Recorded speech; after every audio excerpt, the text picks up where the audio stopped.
If you're a real estate investor, you must stop buying these properties. I get a ton of people reaching out to me every single day from this channel, and most of the problems that we deal with all seem to have the same things in common. My name is Daniel Hale. I'm a real estate agent and I work with a ton of landlords, helping them buy and sell real estate and make better investments. So I made this video to help you guys understand what properties you should not buy as a real estate investor in Ontario. This video is not for people that are looking to live in the property. This is for people that are looking to invest in the property and rent out that property. First one, condos. This presents a very big problem with real estate investing. And trust me, I've helped so many people solve problems from this channel, and a lot of them actually own condos. Let me explain why. With condos, you do not know whether you're gonna get a special assessment and when they're gonna increase the maintenance fees, which can take your cash flow positive property and all of a sudden turn it into a negative cash flow property just like that. You don't know if you're gonna get a special assessment because the building needs to fix something and they're gonna come at you for a bill, or they might come at you and tell you that the condo fees are getting increased because of this. Now the truth is, in Ontario, you can only increase the rent 2.5% per year, which makes it very hard for you to keep up with market value rents. So if you're constantly getting increased condo fees and special assessments, you're gonna realize real quick that your property is actually in the negative and it's getting worse and worse. Now, if your property is built after November of 2018, then it is not subject to rental control. But it's not just the rents that we're worried about. If you get a bad tenant inside of your condo, it can sometimes take you 6 to 8 months just to evict that tenant. If they're not paying you rent, if they're damaging the property, if they're causing problems to some of the other unit owners, which I've seen happen many times. For example, we recently had somebody that had a leak inside the bathroom because the tenant broke the toilet. Now that leak went down into the other condo and the charges ended up going to the landlord because it was his tenant that caused that problem.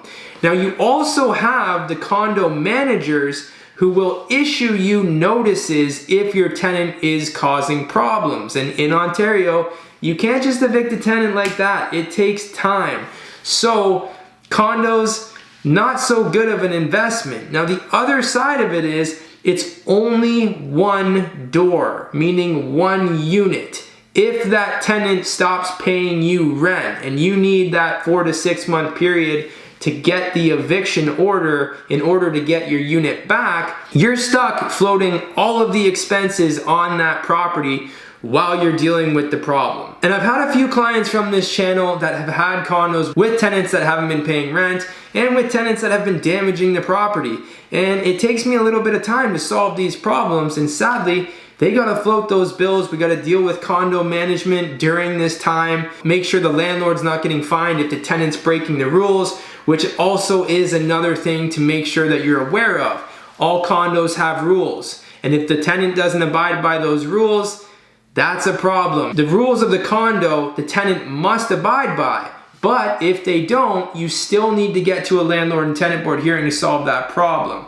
And that landlord is stuck dealing with those issues with the condo management until that problem is solved. So my recommendation to you guys, don't invest in condos if you are looking to make a real estate investment and put a tenant in there for the long term. The appreciation isn't worth it. The risks aren't worth it. There's a lot of things that could go wrong, and a lot of people from this channel with condos tend to reach out to me. We end up solving the problem, selling the property, and putting their money into a stronger asset with a lot more guarantees, appreciation, and less risk. Which leads me to my next property, single family homes. Now these properties are better than condos, but I still want to talk to you about single family homes. for multiple reasons as to why I believe you should not invest in them.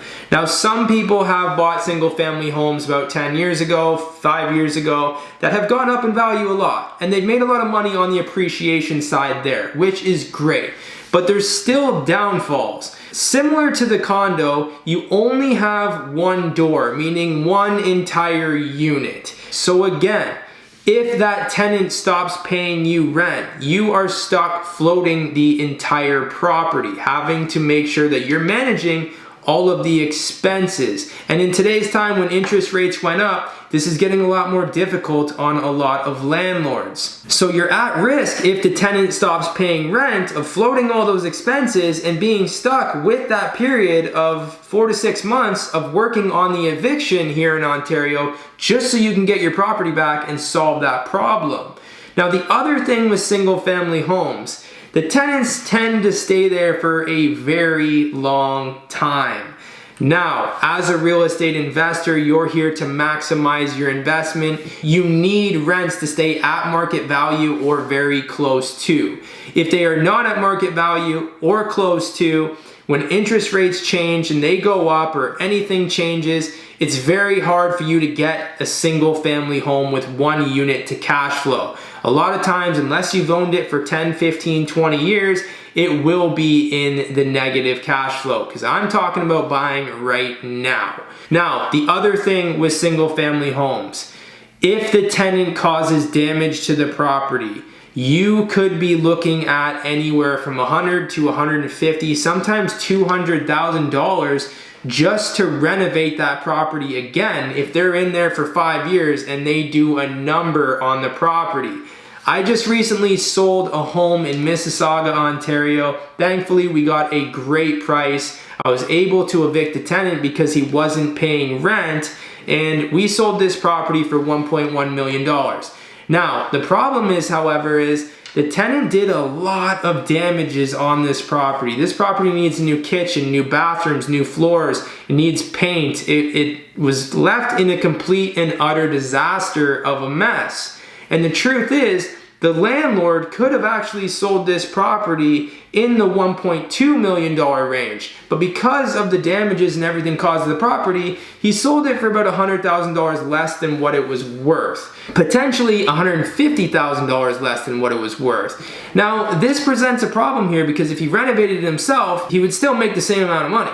But the truth is, because of those damages, he actually lost a strong difference of what he could have made had that tenant not damaged the property. So when it comes to single family homes, if the tenant stays there for a very long time, you're gonna be way under market value rent. If they stop paying rent, you're floating all the expenses on the property. If they damage the property, the cost of repair is a lot higher than if you were to buy a multiplex with 2, 3 doors, maybe even more, and you have a 1-bedroom, 500 square foot property. Because the truth is, on that type of property, you can put in strong, durable vinyl floors, a smaller kitchen with granite countertops that are very durable. The cost to renovate an apartment-style unit in a multiplex is a lot cheaper than renovating an entire 3, 4-bedroom home. So your money is protected more, your assets protected more, and you're also gonna make more money on a multiplex. That's the truth. Now, the third and final property I wanna talk to you guys about is new development homes. I've seen this time and time again on this channel. Landlords contact me, tell me they have a bad tenant that's causing problems in their home. I go over there. It's this new build, beautiful home that's worth like $1.5 million. It's absolutely gorgeous. They spent a lot of money on this property. They got the possession. Sadly, a tenant took possession of the property that didn't take care of it. They've caused a lot of damages in the property and a lot of problems. Now, the only positive on that new development home is, again, if it was built after November of 2018, it's not subject to rent control, which means you can go above the 2.5% guideline that Ontario says per year, and you can increase rents higher so you can stay at market value. But you're still at risk because how long is this rule going to actually last? Eventually, they're going to change that to be maybe 2021 and after. We don't know. But will it last a long time? Nobody really knows. With the new build development homes, again, One door, same thing. You're gonna get a family in there that wants to stay for a very long time. It's hard for you to keep up with market rents. With a new build development, you're gonna also need to put down a lot of money, a lot more than the 20%, if you hope that that property cash flows. So as soon as you take possession of it, you're gonna need to hope that the tenant takes very good care of that property. You're gonna need to hope that you got good appreciation between that time, and you need to make sure that that investment is protected. Because if you ever do want to sell it, it's not easy to just relocate the tenant, tell them they have to leave, because the truth is they don't. They have the right to stay in the property during the sale. So condos, single family homes, new developments, very risky for your dollar. My recommendation to you is to buy multi-family properties. Whether you have a duplex, a triplex, or an apartment building, you are gonna see that if a tenant ever stops paying rent, all of the other units are still providing you with income, so you can take care of that property and not have to stress while you deal with the non-paying tenant. You're also gonna see higher cash flow, and the more you increase your rents over time, you're gonna see a lot more appreciation. You'll also see that you're spending less money if a tenant damages the property. You spend 150 grand to renovate an entire house. I spend 20, 30 grand just to renovate a unit. And then I can put vinyl floors in there, marble countertops, everything that's very durable and strong, and I can get that unit back up to market value. So if you're a real estate investor, you want to make sure that you are putting your money into an asset and buying properties that are showing you good appreciation, giving you good cash flow, you have good tenants that are taking care of that property, not damaging it, and you don't have to stress if one of them stops paying you rent because the other ones within the units are. And I promise you, you can rest your head at night with a lot less stress, knowing that you made the right investment. And if you want to chat real estate, if you're looking to purchase a new investment property, just shoot me an email, send me a text, or give me a call. I'm a licensed real estate agent. I work with a ton of real estate investors, and I'd be happy to help you guys.